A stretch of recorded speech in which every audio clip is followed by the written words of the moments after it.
Хочу вам сказать, что эта модель меня сильно удивила. Но это уже совсем другая история.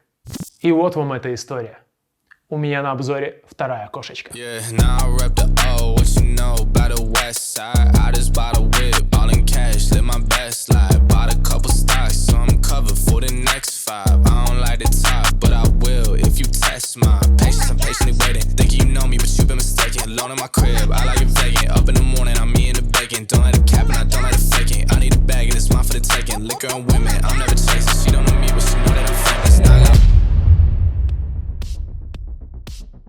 В прошлом году от компании Puma мне прилетела только одна моделька, да и та трейловая. Поэтому считайте, что это знакомство с шоссерами от Puma. Давайте быть объективными, это не совсем, правда, шоссеры, это скорее универсальная моделька, потому что в ней удобно бегать и по разным покрытиям, и при этом в ней удобно ходить по городу.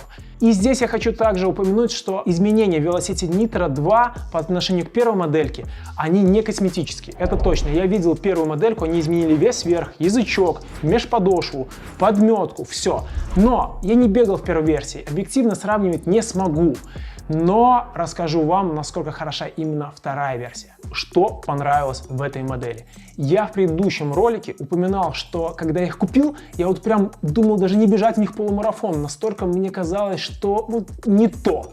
Но здесь реально классная межподошва. Они изменили по отношению с первой версией сочетание количества нитро, пены, более такой упругой, но нестабильной, и Евы.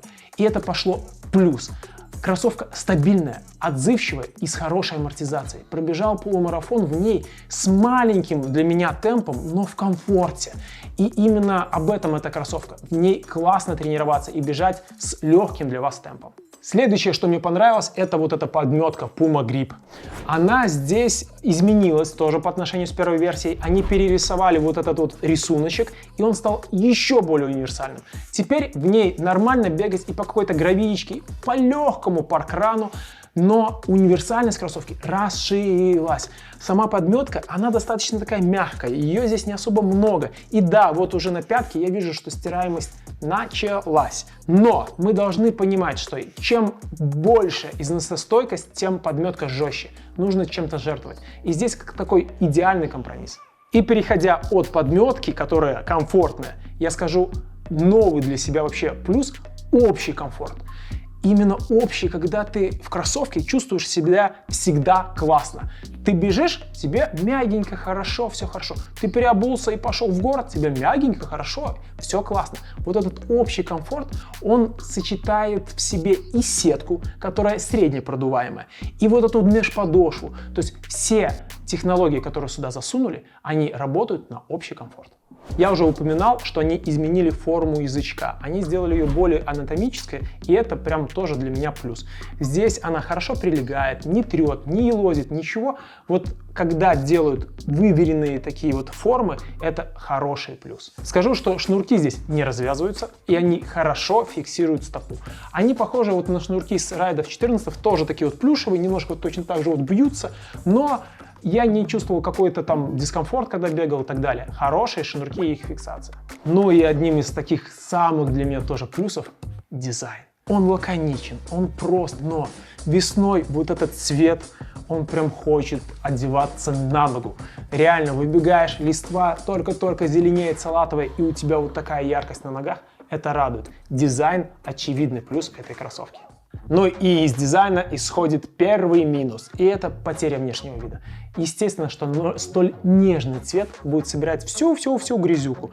Вот здесь также в межподошве мы видим в Еве уже складочки идут. Когда Ева примыкает к нитро, здесь вот грязь забивается. Сама нитро, она нежная, вот прям как жвачка. Даже если с бустами сравнивать, даже буст, он жестче. И за счет этого стираемость этой нитры, она вот колоссальная. Вот здесь вот все уже потерто. Поэтому потеря внешнего вида – основной минус этой кроссовки. Вторым минусом назову геометрию межподошвы.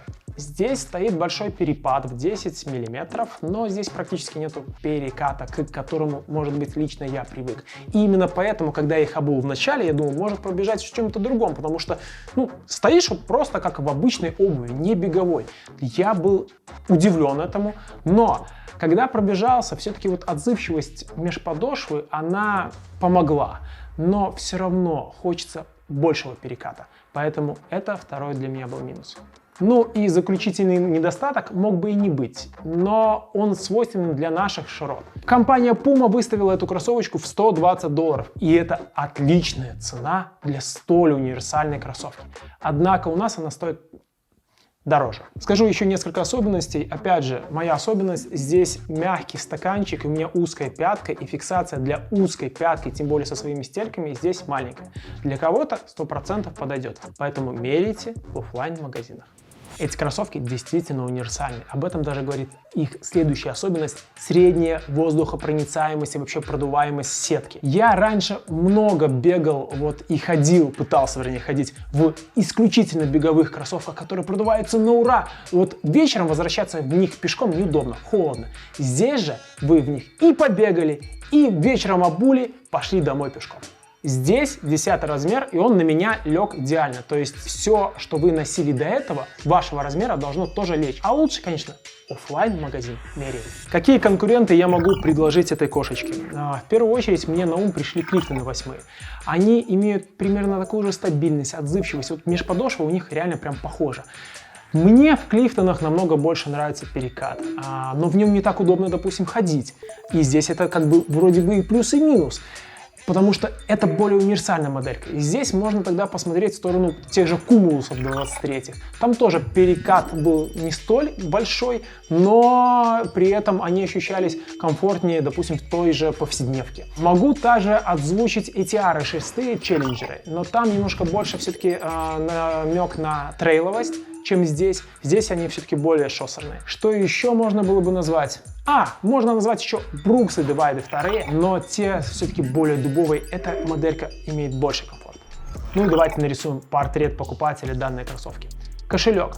Он должен быть средний. В наших широтах эта кроссовочка все-таки стоит денег. Стаж, вообще-то не имеет значения. Я могу рекомендовать данные кроссовки для начинающего бегуна.